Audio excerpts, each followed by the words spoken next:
How to upgrade your Virgin Atlantic seat. Welcome to our guide on upgrading your Virgin Atlantic seat. Whether you're looking for a bit more comfort or an enhanced flying experience, we've got you covered. First, check your booking details on the Virgin Atlantic website or app. Look for the option labeled Manage My Booking.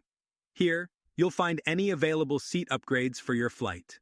These upgrades may include moving from economy to premium, or even upper class if available. Next, keep an eye on your emails.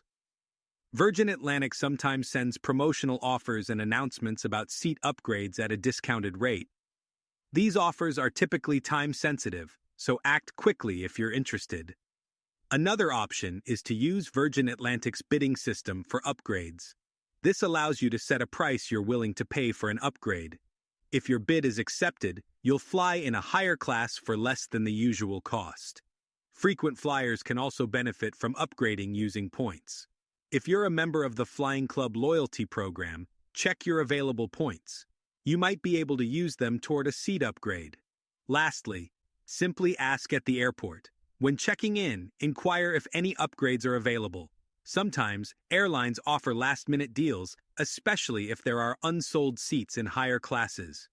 We hope this guide helps make your next Virgin Atlantic flight more enjoyable. If you found this video helpful, please hit the like button and subscribe to our channel for more travel tips. Safe travels!